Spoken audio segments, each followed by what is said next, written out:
Assalamualaikum warahmatullahi wabarakatuh. Halo sahabat, semoga sahabat semua dalam keadaan sehat dan diberikan rezeki yang melimpah oleh Allah Subhanahu wa taala. Saat ini saya akan sedikit berbagi tentang cara membaca skring mobil ya. Jadi skring mobil ini fungsinya adalah sebagai pengaman ya sahabat. Apabila terjadi arus berlebih atau terjadi konsleting listrik pada kendaraan. Ya, jadi misalkan lampu kabin mati atau tip mobil mati, itu kalau misalkan pada lampunya tidak terjadi kerusakan, bisa kemungkinan itu skringnya yang terbakar atau putus. Fungsinya sebagai itu ya sahabat, sebagai pengaman dan sebagai ya intinya sebagai pengaman apabila terjadi konsleting atau terjadi arus yang berlebih. Nah, kalau pada mobil Xenia atau Avanza, letak skring itu ada di dalam kap mobil bagian depan sebelah kanan.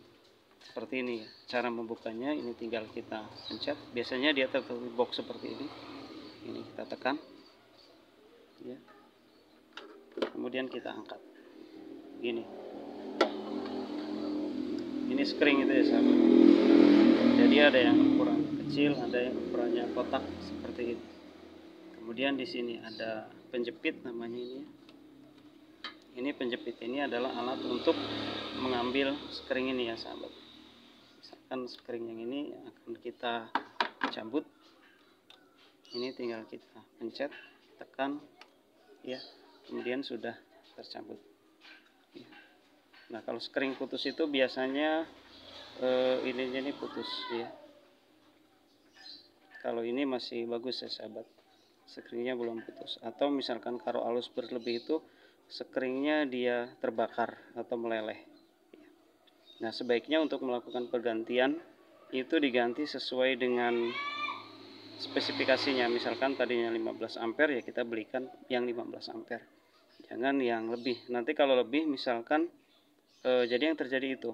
Jadi skringnya akan terbakar ya sahabat. Ini kita pasang lagi.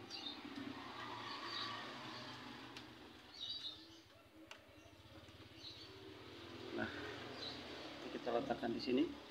Kemudian bagaimana cara membacanya? Cara membacanya sebetulnya sudah ada informasinya di bagian tutup boxnya ya sahabat, seperti ini. Ya. Contohnya misalkan di sini ada HLP RH, kemudian HLP LH. Ini skring ini. Berarti yang ini adalah skring untuk lampu utama sebelah kanan. Yang ini lampu utama sebelah kiri. Misalkan skring yang ini. Yang ini kita baca di sini. Ini horn. Ini artinya adalah untuk klakson kan gitu ya sahabat. Kemudian yang ini rat ya. Rat ini artinya singkatan ya sebutnya di sini sahabat. Rat ini kaitannya dengan radiator. Artinya di sini adalah kipas radiator. Jadi kalau misalkan kipas radiator itu tidak menyala, kemungkinan kalau misalkan tidak terjadi kerusakan pada radiator, kemungkinan pada skringnya ini yang putus ya, gitu. Kemudian di sini ada di sini spare ini adalah spare ya. Ketiga ini adalah skring cadangan ya sahabat, skring cadangan. Jadi misalkan ini skring 10 ampere rusak, kita bisa ambil skring yang di sini, kita pindahkan kan gitu. Jadi ini adalah skring cadangan. Nah, kemudian lagi di sini ada apa? EPS ya. EPS ini yang ini ya, ini berkaitan dengan electric power steering kan gitu ya. Itu ya sahabat. Kemudian yang di sini adalah MIG. Ini adalah untuk lampu mundur. Jadi kalau misalkan lampu mundur mati, kemungkinan yang putus adalah skring yang ini. Kemudian di sini ada M1 ya, M1 di sini. Berarti skringnya yang ini ya. Ini berkaitan dengan kompresor. Kemudian ini ada AM2. Di sini ini berkaitan dengan starting mobil. Ya. Kemudian di sini ada apa lagi nih sahabat? Yang di sini ada rat. Ini juga berkaitan dengan radiator. Itu kipas radiator tadi ya. sama dengan yang itu. Kemudian di sini ada HTR ini yang 40 ampere ya. HTR ini adalah yang ini ya. Kalau di skring yang ini adalah untuk skring sistem air conditioner atau sistem AC gitu ya sahabat. Kemudian yang belum tadi yang ini ya, backup. Nah ini yang penting ini skring backup yang di sini, skring backup di sini 10 ampere ya. Ini dia berkaitan dengan ini sistem diagnosis onboard atau sistem audio. Jadi misalkan kalau tip kita tidak menyala, itu kemungkinan yang putus adalah skring backup ini.